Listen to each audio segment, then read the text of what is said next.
characters in the Masters of the Universe brand, one of the most recognizable to mainstream audiences, meaning not the, super toy and animation fans that people watching this channel probably are, is Orko, the cute little sidekick from the Filmation series. He actually comes up in polls as just as recognizable as He-Man and Skeletor as far as characters from the brand. And while most people know him as the main love interest of She-Ra, Princess of Power, his role on the show and in the brand is much bigger than that. I mean, for starters, Orko is a character who shows up as a toy in pretty much all the lines, although he didn't show up in the vintage Masters of the Universe line till about midway through, a little bit later, since he wasn't a creation from the beginning. He was created in the Filmation series. But since then, he has been a mainstay, showing up in 2000X, Classics, Origins, you name it. Orko is here to stay. He's been everything in pop culture, from a Pez dispenser to a Funko Pop. He's had plush toys, he's had t-shirts, he's even had an entire long-sleeve sweatshirt that has a hood attachment that you can put over your head and dress up like Orko. One of my personal favorite licensed products from the Masters of the Universe brand. Pretty neat, huh? I guess it could be a Halloween costume. But at his core, Orko is a magician. He is a magic wielder. He is one of the full-on magic-wielding characters in Masters of the Universe. And in fact, he's not just a magic-wielding character, he's one of the most powerful characters in the brand. And this isn't as obvious or as well-known to the casual fan of the brand, and that's kind of what this video is about, to do a little bit of a deep dive on his origin, his history, and what his true role is. While most people know him as the funny jester sidekick that Filmation created him originally to be, since then his backstory has been expanded, and the character is full of secrets and mysteries. In fact, one of the biggest mysteries and one of the longest to be resolved was what Orko looks like under his hat. And this was something that was finally resolved, or rather revealed, to fans in one of the Dark Horse hardcover books. When he takes off his hat, he actually looks like this. Okay, well, no, I'm just kidding. He's obviously not Baby Yoda. But wouldn't it be cute if he was? And what a cool crossover that would be. I wonder if then he could get a lightsaber. Anyway, this is what he looks like. Under the mask, as at least the Filmation artists created, Orko was basically a blue little troll with pointy ears. It's not that huge of a mystery. I mean, he's got blue hands, and you can see his ears popping out, and you can see his eyes, so there's the rest of him. Other versions of him from 2000X, etc., have been extrapolated from this image on what he would look like without his hat and his scarf, which is a part of Trollan culture, and we'll get into that in a moment. That's what his species is. He's a Trollan. But as far as, it's kind of like, well, actually, speaking of Baby Yoda, it's kind of like the Mandalorian, the whole thing about not revealing your face. That's part of the culture of his people.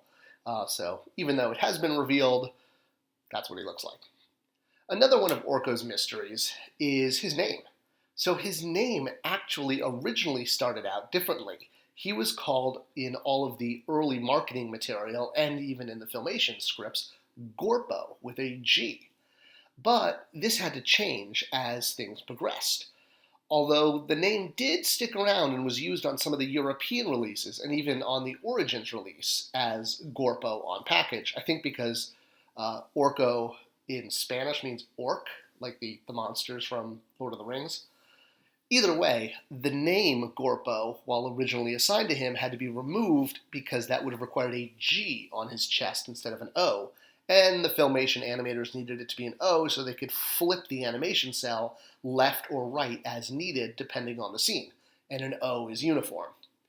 So he lost the name Gorpo, but the name did stick around. It was picked up by the fan site He-Man.org as part of their Ask Gorpo segment, which was a way of asking questions to the webmasters about the brand. And then later it was also used as the real name of the unnamed one, who is kind of the sort of like the Emperor Palpatine of Masters of the Universe. He's like the evil behind the evil. In the original mini-comics, the Snake Men talked about serving the unnamed one, and it's revealed eventually that the unnamed one is an evil Trollan who stole the Sword of Power and wants to take over the universe. And that's why you can see he looks a lot like a evil Orko. And the real name Gorpo was used because it was a cool nod to Orko's original name and the history of the brand. Eventually, Gorpo, the unnamed one, has a finale battle with Hero, the son of He-Man, not to be confused with the Eternia character. I'll do a video explaining that in the near future. And they have a final battle, and you can assume that in a final battle, good wins, and the unnamed one is vanquished, finally, from the story. All right, so back to Orko. So he is, as mentioned earlier, a Trollan, meaning that is their species. You and I are humans. Well, I'm going to assume you're a human. I mean, maybe, you're not, but I am. I'm a human. And Orko comes from Trolla, which is the name of his world, or his planet. We see it briefly in Filmation, and it pops up in classics in the mini-comics as well. It's full of upside-down rainbows and bridges and happy little things, and it's populated by these guys that basically look a lot like Orko. They all cover their face and their head in different creative ways, and a lot of them are magic-wielding. In fact, there's a council of elders that oversees all of the Trollans and makes all the big decisions. And Orko is a member of his species, and they, a lot of them dress alike with the red outfit with the yellow highlights and the pointy hat. Although they definitely don't all wear red, they actually wear the color based on what their status is and whether they are higher ranking in their society. And different clan leaders wear different colors. So you can see here all the 6 clans came together to infuse the Sword of He with the power of the universe. That's a whole story for another time, but that's where He-Man's sword originally came from, when they used the sword to hold on to the power that created the universe. So different Trollans have popped up in different colors, although red is by far the most common and is what's used for Orko and Uncle Mortok and other characters in Filmation. But different clans on Trolla have different colors which represent them. Orko obviously being part of the Red clan, which is why he's wearing red. And, this guy on his left is part of the Green clan. I don't know if the clans, well, actually I do know that they haven't really been named. They've just been called the different colors. But that is why you see Trollans wearing different colors. Now, there has been some kind of fan, comparison to the Guardians from Green Lantern, saying that the Trollans are similar, because the Trollans are, this ancient wizard race that oversees the universe. But unlike the Guardians that send out policemen, if you will, armed with Green Lantern rings, Trolla sends out, what you could call spies. Yup, Orko isn't really a court jester. He's actually a secret agent working for the overlords of Trolla, who are the ruling body, the oligarchy, you could say. And while the story of Orko and Trolla isn't exactly spy versus spy, it definitely has a lot of those undercover secret agent elements. And it's only hinted at in the Filmation series and some of the early comics, but it was brought to fruition during the Masters of the Universe Classics line, revealing Orko's true purpose and identity and linking a lot of those early hints in the Filmation series. All right. So you're probably saying, wait a minute, what are you talking about? In the Filmation series, he's just there for humor. He was created for little kids and something to laugh at and for He-Man to have a little buddy. And, while that is true, it was also very clear that he was and is a magic-wielding character, yet somehow his magic doesn't work on Eternia. Seems a little odd if you think about it, and there's reasons for all of this.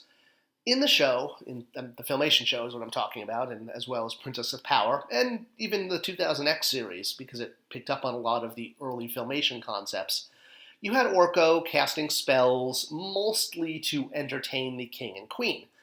And he usually had trouble with these spells, or at least it appeared he did, always giving the excuse that the natural magics of Eternia affected his ability to be a great wizard, noting that on Trolla he was a great wizard, but here on Eternia he could basically do card tricks and float around, and his magic was always kind of going haywire, but constantly lamenting when it used to be on Trolla, when his magic was great. Well, this is a cover story. It's kind of like Superman being Clark Kent, and not just being Clark Kent, but in his Clark Kent identity, he is very clumsy, and he's always falling on things and bumbling, and that's supposed to distract you from the fact that he, well, looks exactly like Superman without his glasses. That superhero identity aside, that's what Orko is doing as well. The fact that he is bumbling and that he quote unquote, well, pretends to not be able to do magic as well as he could on Trolla, well, that's his cover. He is a secret agent and for Trolla, and although when he does his magic on Eternia, it appears that it's going haywire, and often Man-at-Arms tends to be the butt of his kind of magical tricks. This is all part of his cover. Orko, if he wanted to, could use magic completely fine on Eternia. We know this from several things in the Vintage line, such as when he gets into a magic battle with Skeletor and basically completely kicks Skeletor's butt because no one else is looking, and he feels free to use his powers to their fullest extent, noting that he can whip him. He also is able to freely handle the Sword of Power, which very few characters can do, and that's because the Sword of Power started with the Trollans. He, the Sword of Power is called the Sword of He, is the Trollan word for power. Another episode that is a major hint about Orko's secret identity, not double agent, but secret agent, is the Princess of Power episode, A Talent for Trouble. This is one of the cooler episodes of Princess of Power, where the He-Man characters come over into She-Ra's world, and Orko is captured by the Horde, and Shadow Weaver gets into a bit of a magic battle with him, but can't seem to defeat him. So Orko is finally strapped to the Minesweeper device in Hordak's dungeon, and Hordak wants to try to use this in order to read Orko's mind and find out what's going on. Yet, no matter how hard Hordak tries, the Minesweeper just can't crack Orko's brain. And you would think, well, wait a minute, Orko's just this, silly little sidekick who can't really use his magic, right? Because he's off of Trolla and his magic doesn't work well on Etheria or Eternia, then why is it Hordak can't seem to crack that little Trolla as hard as he tries with Shadow Weaver's magic and his technology with the Minesweeper? The reason is because Orko is extremely powerful. All of his humor and his bumbling is exactly like Clark Kent, disguising the fact that he really is Superman. Orko is probably one of the most powerful characters in the entire canon.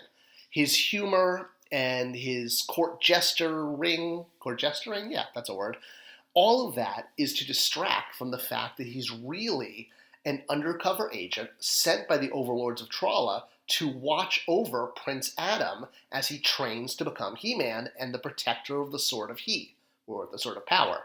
Again, He being the Trollan word for power. So, Sword of He is Sword of Power. Orko's true role is he isn't a jester or a sidekick. He is a secret agent.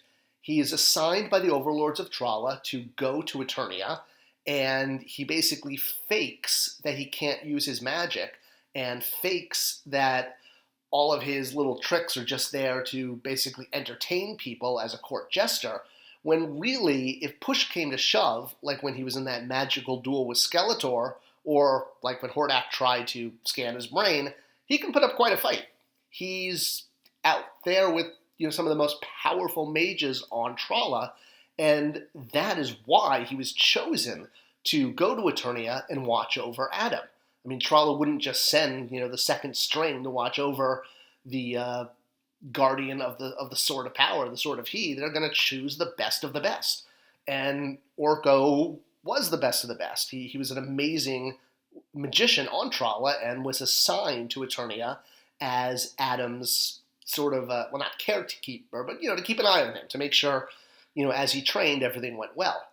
And while most of pop culture knows him as, the cute, funny sidekick from the animated series, once you dive into his full background and look at all the hints in the original animation and in a lot of the early comics, you can see that, he's, I'm not saying lying through his teeth, but, he's undercover, and all of his goofiness is just a ruse so that people don't discover his true role, that he's been assigned to Eternia and he's on a mission from the overlords of Trolla.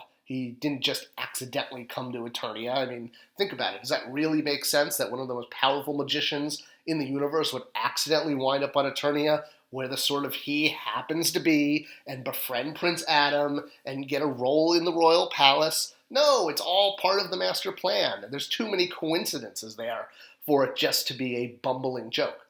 So, while Orko hasn't really been shown at his full power yet, eventually, hopefully, maybe in a movie or future entertainment, we'll really see Orko break out of his ruse and kick some butt.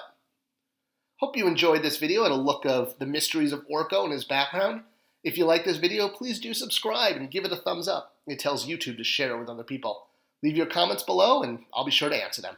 Thanks for watching and I'll see you next time.